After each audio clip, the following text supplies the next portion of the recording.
नमस्कार and good morning all students. I Monika नामा। आज हम बीएड सेकंड ईयर का पेपर है, fourth compulsory guidance with counselling unit आपकी थर्ड है। विशिष्ट अधिगम करता हूँ हेतु निर्देशन उपकरण और प्रविधियाँ। टॉपिक है प्रतिभाशाली बालकों की शिक्षा और सब टॉपिक है प्रतिभाशाली बालकों की शिक्षा की कुछ व्यवस्थाएं और सुविधाएं, जिसमें हमने 5 पॉइंट कंप्लीट किए थे। आज हम 6 पॉइंट पढ़ेंगे। 6 पॉइंट है पुस्तकालय की सुविधाएं। पुस्तकालय की सुविधाएं। पुस्तकालय की सुविधाएं। पुस्तकालय की सुविधाओं से तात्पर्य यह है कि प्रतिभाशाली बालकों को नवीन ज्ञान की आवश्यकता हमेशा रहती है। यानी कि प्रतिभाशाली बालक हमेशा नवीन ज्ञान की ओर आकर्षित रहते हैं। नवीन ज्ञान प्राप्त करने की हमेशा उनकी लालसा रहती है, हमेशा उनकी जिज्ञासा रहती है। तो नवीन ज्ञान को प्राप्त करने की जो उनकी जिज्ञासा होती है, उस आवश्यकताओं को पूरा करने के लिए स्कूल में पुस्तकालय का प्रबंध सुचारू रूप से होना चाहिए। यानी कि स्कूलों में पुस्तकालय कक्षाओं का या पुस्तकालय का सुचारू रूप से प्रबंध होना चाहिए। पुस्तकालयों की व्यवस्था होनी चाहिए, जिससे वे अपने समय का सदुपयोग करते हुए, अपने समय का उचित ढंग से उपयोग करते हुए पुस्तकालय का उपयोग कर सके और अपने ज्ञान में वृद्धि कर सके। नेक्स्ट है 7 है उत्तरदायित्व कार्य। उत्तरदायित्व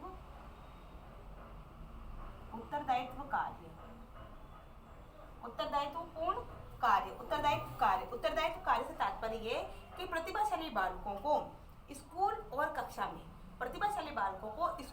कक्षा में उत्तरदायित्वपूर्ण कार्य प्रदान करने चाहिए। यानी कि प्रतिभाशाली बालकों को स्कूल में और कक्षाओं में उत्तरदायित्वपूर्ण यानी जिम्मेदारीपूर्ण चुनौती भरे कार्य सौंपने चाहिए। उत्तरदायित्वपूर्ण और चुनौती भरे कार्य सौंपने से उनमें नेतृत्व की इच्छा की पूर्ति होती है। यानी कि नेतृत्व शक्ति का उनमें विकास होता है। नेतृत्व करने की इच्छा होती है। नेतृत्व करने की इच्छा की पूर्ति उनमें होती है। यानी कि प्रतिभाशाली बालकों को स्कूल में और कक्षाओं में यदि उत्तरदायित्वपूर्ण, जिम्मेदारीपूर्ण और चुनौतीपूर्ण कार्य सौंपे जाएंगे, चुनौतीपूर्ण कार्य करने के लिए दिए जाएंगे, तो उन प्रतिभाशाली बालकों में नेतृत्व करने की इच्छा और साथ में नेतृत्व करने की इच्छा पूर्ति होती है और उनमें नेतृत्व का विकास होता है। यानी कि उनमें नेतृत्व करने की शक्ति का विकास होता है, नेतृत्व करने की क्षमता का विकास होता है। किससे होता है? उत्तरदायित्वपूर्ण कार्य प्रदान करने से, चुनौतीपूर्ण कार्य प्रदान करने से। साथ में उनमें नैतिक मूल्यों का विकास स्वाभाविक रूप से होता है। नेक्स्ट है 8 है योजना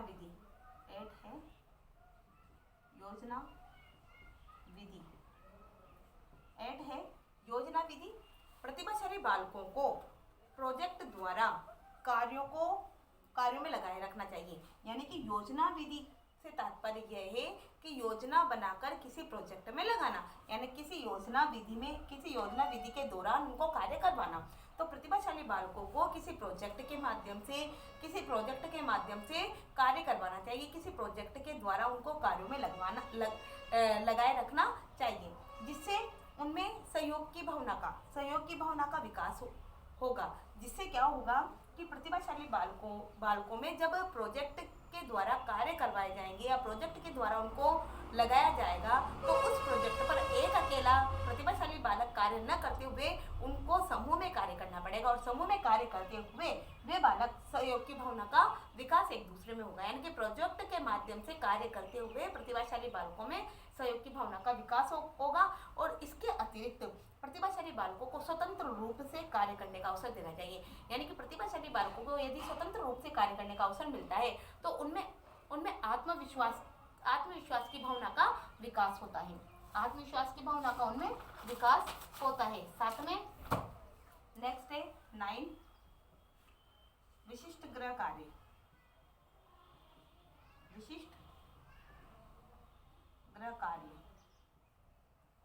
9 है विशिष्ट गृह कार्य से तात्पर्य यह है कि प्रतिभाशाली बालकों को उनकी कार्यों और क्षमताओं के अनुसार, यानी कि प्रतिभाशाली बालकों को उनकी क्षमता और कार्यों के अनुसार ही विशेष गृह कार्य दिए जाने चाहिए। यानी कि जिस प्रकार का प्रतिभाशाली बालक है, जिस प्रकार का उसका IQ लेवल है, उसी के अनुसार उसको उसकी क्षमता और उसकी योग्यता और उसकी कुशलता के अनुसार ही उसको गृह कार्य दिया जाना चाहिए, जिससे उन्हें अपनी प्रतिभा को निखारने का जिससे उन्हें अपनी प्रतिभा को निखारने का अवसर मिले। कहने का मतलब ये कि विशिष्ट गृह कार्य से तात्पर्य यह है कि जिस तरीके का बालक का स्तर है, जिस तरीके का बालक का IQ लेवल है, जिस तरीके का बालक सोचता है, समझता है, बालक की कुशलता है, बालक की रुचि है, उसी के अनुसार उसको विशिष्ट गृह कार्य प्रदान करना चाहिए। यानी कि प्रतिभाशाली बालकों को विशिष्ट प्रकार का गृह कार्य प्रदान करने से यह होगा कि उनकी प्रतिभा निखर कर सामने आएगी। ये 6 से 9 पॉइंट कंप्लीट हुए। इसके नेक्स्ट पॉइंट नेक्स्ट वीडियो में पढ़ेंगे। तब तक के लिए नमस्कार।